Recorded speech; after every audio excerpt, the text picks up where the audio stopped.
with me, you get the gist. So if you don't like close whispers like this with mouth sounds, then there are other videos for you. So we're going to continue reading.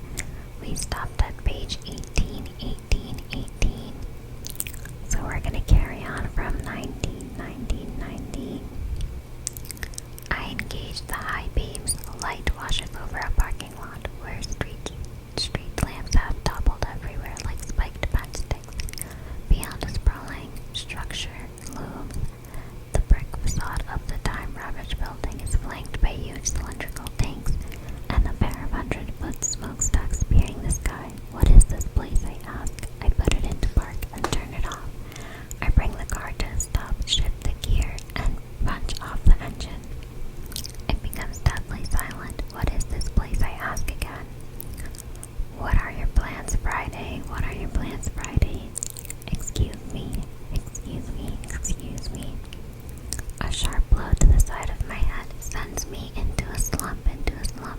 The steering wheel stunned and wondering for half a second if this is what it feels like to be shot in the head. But no, he only hit me with his gun. I touch my hand to the point of impact and my fingers come away sticky with blood.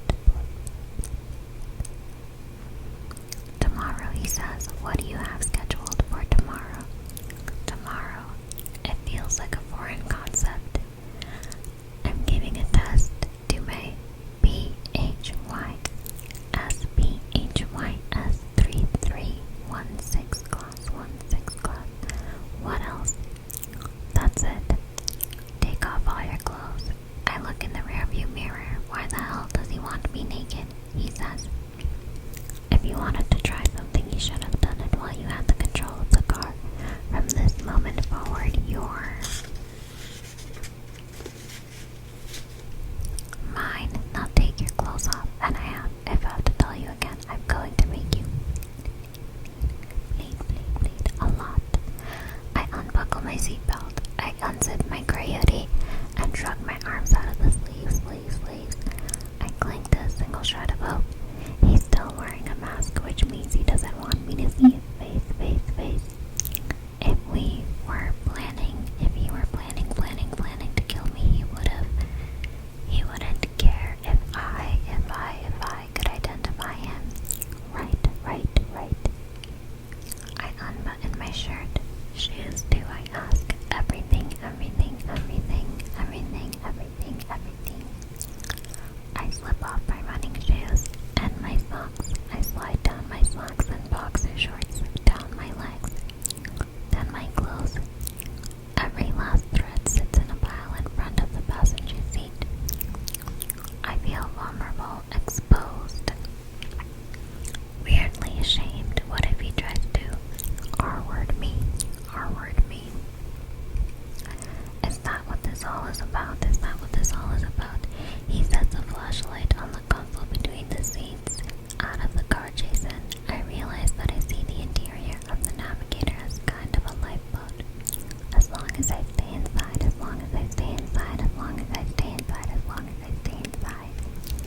He can't really hurt me.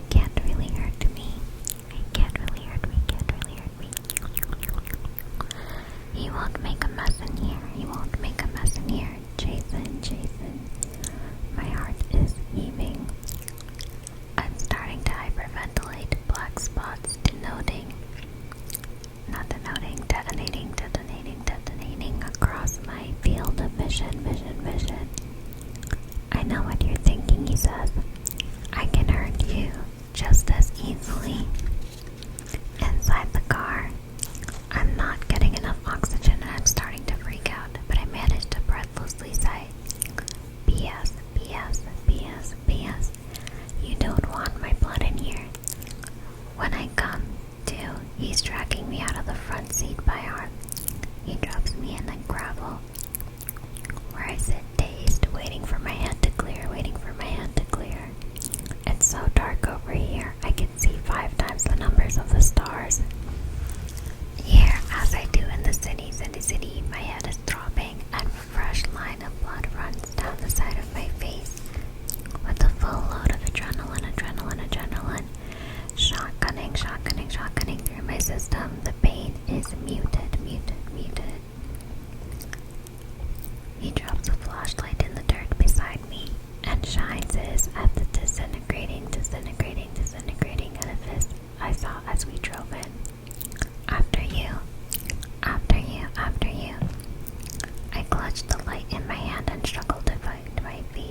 patrol car finds.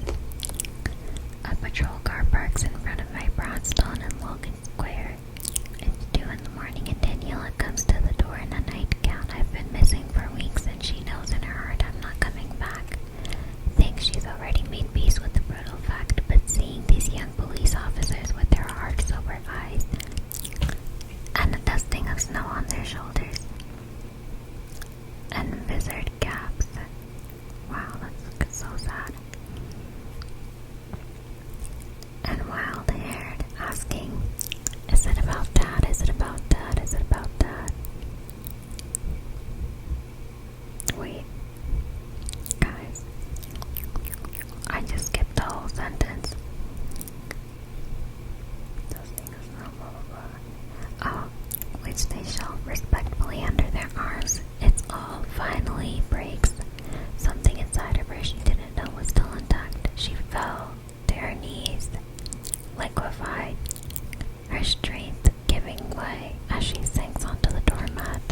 Charlie comes down the creaky staircase behind her, bleary-eyed and wild-haired, asking, is this about Dad?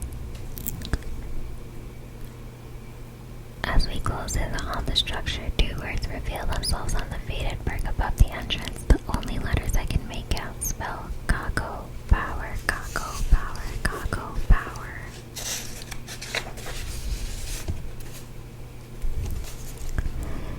He forces me through an opening in the brick. Our light beams sweep across a front office. Furniture rotted down to the metal frames, an old water cooler, the remnants of someone's campfire, a shredded sleeping bag, a used on a moldy carpet. We enter a long corridor with the flashlights. This would be. I stop to shine my light ahead, but it's swallowed by the blackness. There's less debris on the wrapped linoleum floor beneath my feet, and no sound whatever save for the low, distant moan of wind outside of these walls. I'm growing colder by the second. He jams the barrel into my kidney, forcing me on. At some point I did fall onto the radar of a psychopath who decided to learn everything about me before he murdered me. I often engage with strangers. Maybe we spoke briefly in the coffee shop near campus, or on L, or even over beers at my corner bar. Does he have any plans for Charlie and Daniela? Does he have any plans for Charlie and Daniela? Does he have any plans for Charlie and Daniela? Do you want to hear me back? I ask. My voice begins to break because I will. I'll do anything you want. The horrible thing is that it's true. I would devour myself, hurt someone else to do almost anything if only you would take me back to my neighborhood, and let the night continue like it was supposed to. Me walking home to my family, bringing them ice cream I'd promised. If what? He asks. If I let you go? Yes. The sound of his laughter ricochets the corridor. I'd be afraid to see what all you'd be willing to do to get yourself out of this. Out of what exactly? He doesn't answer. I fall to my knees. The light goes sliding across the floor. Please, I beg, you don't have to do this. I barely recognize my own voice. You can't just walk away. I don't know why you want to hurt me. But just think about it for a minute. Jason, love my family, love my wife. I love Jason, my son. Jason, I will do anything. I'm shivering uncontrollably now from cold, from fear. He kicks me in the stomach, and as the breath explodes out of my lungs, I roll over onto my back, crushing down top of me. He shoves the barrel of blood between my lips, into my mouth, and all the way to the back of my until I taste the old oil and carbon residue. It's more than I can stomach. 2 seconds before I hurl the night's wine and scotch across the floor, he withdraws the screams. Get up. He grabs my arm, jerks me back onto my feet, and points the gun in my face. Oh, I said the word I didn't want to say. He puts my flashlight back into my hands. I stare into the mask and the shining of the weapon.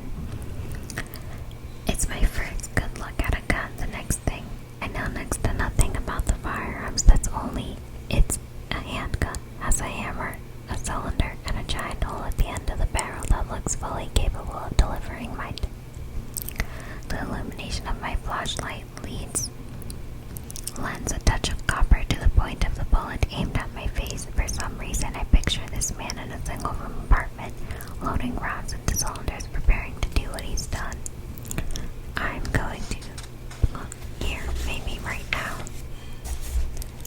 Every moment feels like it could be the end. Move, he growls. I start walking. We arrive at the junction and turn down a different corridor. This one wider, taller, and arched. The air is oppressive with moisture. I hear the distant drip, drip, drip of water falling. The walls are made of concrete instead of linoleum. God damn it, I can't say it again. Linoleum. There you go. The floor is blanketed. Oh my god, with damp moss that grows thicker and wetter with each step, each step, each step. The taste of the gun lingers in my mouth, laced with the acidic tang of bile. Patches of my face are growing numb from the cold. A small voice in my head is screaming at me to do something. Try something, anything. Just don't be led like the lamb to slaughter. One foot obediently following the other. Why make it so simple for him? Easy, easy, easy. Because I'm afraid, afraid, afraid. So I can barely walk upright. My thoughts are fractured and teeming. I understand now why victims don't fight back. I cannot imagine trying to overcome this man trying to run. And here's the most shameful truth. There's a part of me that would rather just have it all be over, because the dead don't fear or pain. Does this mean I'm a coward? Does this mean I'm a coward? Is this the final truth I have to face before No, I have to do something. I have to do something. We step out of the tunnel onto a metal surface that's freezing against the soles of my feet. I grab a rusted iron railing that encircles a platform. It's cold here, and the sense of open space is unmistakable. As if I'm on a timer. A yellow moon creeps up on Lake Michigan, slowly rising, slowly rising, slowly rising. Its light streams through the upper window of expansive rooms. It's bright enough in here for me to take everything independently. Of the flashlight, my stomach churns, my stomach churns, my stomach churns. We're standing on a high point of the open staircase that drops 50 feet, 50 feet, 50 feet. It looks like an oil painting in here, the way the antique light falls on a row of doormat generators below. The lacework of the I-beams overhead. It's quiet as a cathedral. We're going down, he says. Watch your steps. We descend. 2 steps from the second to highest landing. I spin with the flashlight, death gripped in my right hand, aiming for his head, and hit nothing. The momentum carrying me to the back where I started, and then some. I'm off balance, falling. I hit the landing hard, and the flashlight jars out of my hand and disappears over the edge. A second later, I hear it explode on the floor 40 feet below. My captor stares me down. Behind that expressionless mask, head cocked, gun pointed at my face. Thumbing back the hammer, he steps towards me. I groan at his knee, drives into my sternum, pinning me to the landing. The gun touches my head. He says I have to admit I'm proud he tried. It was pathetic. I saw it coming a mile away, but at least he went down swinging. I recoil against the sharp sting in the side of my neck. Don't fight it, he said. What did you give me? Before he can answer, something plows the blood-brain barrier like an 18-wheeler. I feel impossibly heavy and weightless all at once. The world is spinning and turning itself inside out, inside out, inside out. And then, as fast as it hit me, it passes. Another needle stabs into my leg. As I cry out, he tosses both syringes over the edge. Let's go. What did you give me? Get up. I use the railing to pull myself up. My My knee is bleeding from the fall. My head is still bleeding. I'm cold, dirty, and wet. My teeth keep chattering so hard it feels like they might break. We go down the flimsy steelwork, trembling with our weight. At the bottom, we move off the last step and walk down in a row of old generators. From the floor, this room seems even more immense. At the midpoint, he stops and shines a flashlight on a duffel bag nestled against one of the generators. New clothes, hurry up, new clothes. You don't have to understand, you just have to get dressed. Through all the fear, I register a tremor of hope. Is he going to spare me? Why else would he be making me get dressed?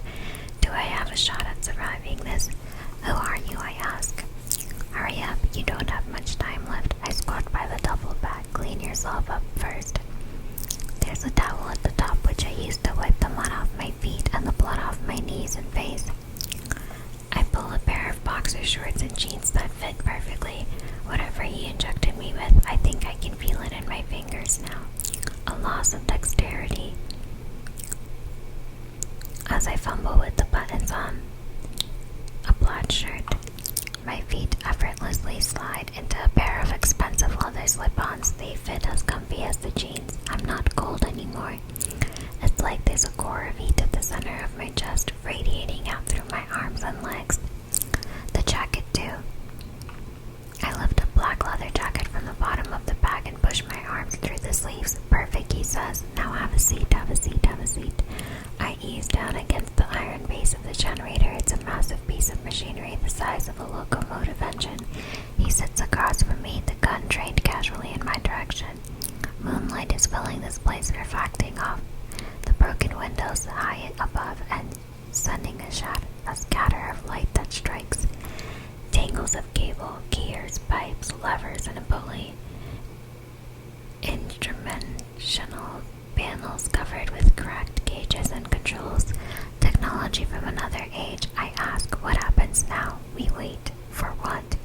He waves my question away. A weird calm settles over me, a misplaced sense of peace. Did you bring me here to kill me? I ask. I did not. I feel so comfortable leaning against the old machine like I'm sinking into it. But you let me believe it. There was no other way. No other way to what? To get you here. Why are we here? But he just shakes his head and snakes his left hand under the geisha mask and scratches. I feel strange, like I'm simultaneously watching a movie and acting in it. An irresistible drowsiness lowers onto my shoulders. My head dips. Just let it take you, he says. I don't. Fight it. Thinking how unsuddenly fast his tenor has changed. He's like a different man, and a disconnect between who he is in this moment and the violence he showed me just minutes ago should terrify me. I shouldn't be this calm, but my body is humming too peacefully. I feel intensely serene and deep and distant. He says to me, almost like a confession, it's been a long road. I can't believe I'm sitting here actually looking at you, talking to you. I know you don't understand, but there's so much I want to ask. About what? What it's like to be you. What do you mean? How do you feel about your place in the world, Jason? I say slowly, deliberately. That's an interesting question considering the night you've put me through. Are you happy in your life? In the shadow of this moment, my life is achingly beautiful. I have an amazing family, a fulfilling job, we're comfortable, nobody's sick, my tongue feels thick, and my words are beginning to sound slurred, but my life is great, it's just not exceptional. And there was a time where you could have been. You killed your ambition, didn't you, didn't you, didn't you, didn't you, didn't you, didn't you? It died of natural causes, of neglect, of neglect. And do you know exactly how that happened? Was there a moment when, my son, I was 27 years old and Daniela and I had been together a few months. She told me she was pregnant. We were having fun, but it wasn't love, or maybe it was. I don't know. We definitely weren't looking to start a family, but you did. When you're a scientist, your late 20s are so critical. If you don't publish something big by 30, they put you out to the pasture. Maybe it's just the drug, but it feels so good to be talking an oasis of normal after two of the craziest happiest hours I've ever lived. I know it isn't true, but it feels like as long as we keep having this conversation, nothing bad can happen, as if the words protect me. Did you have something big in the works, he asks. Now I'm having to focus on making my eyes stay open. Yes. And what was it? His voice sounds so distant. I was trying to create a quantum superposition of an object that was visible to the human eye. Why did you abandon your research? When Charlie was born, he had major medical issues for the first year of his life. I needed 1,000 hours in a clean room, but I couldn't get there fast enough. Daniela needed me. My son needed me. I lost my funding, lost momentum. I was young, the new genius for a minute. But when I faltered, someone else took my place. Do you regret your decision to stay with Daniela and make a life with her? No, never. I think Daniela and the emotion brings back through, accompanied by the actual horrors of the moment. Fear returns, and with it, a homesickness that cuts into the bone. I need her in this moment more than I ever needed in my life. Never. I'm lying on the floor, my face against the cold concrete, and the drug whisking me away. He's kneeling beside me now, rolling me onto my back, and I'm looking at the moonlight pouring in through high windows of a forgotten place, the darkness wrinkled with twitches of light and the colors as swirling. Empty voids open up and close behind the generators. Will I see her again, I ask. I don't know. I want to ask him for the millionth time what he wants with me, but I can't find the words. He pulls off a glove and touches my face with his bare hand, strangely, delicately. He says, listen to me, you're going to be scared, but you can make it yours. You can have everything you never had. I'm sorry I had to scare you earlier, but I had to get you here. I'm so sorry, Jason. I'm doing this for both of us. I mouth the words, who are you? Instead of responding, he reaches into his pocket and takes out a new syringe and a tiny glass ampule filled with clear liquid in the moonlight that shines like mercury. He uncaps the needle and draws the contents of the vial into the syringe. As my eyelids slowly lower, I watch him hide the sleeve. I watch him slide the sleeve up his left arm and inject himself. He drops the ampule of the syringe on the concrete between us, and the last thing I see before my eyes lock shut is the glass of ampule rolling towards me. I whisper, now what? He says, you wouldn't believe me if I told you.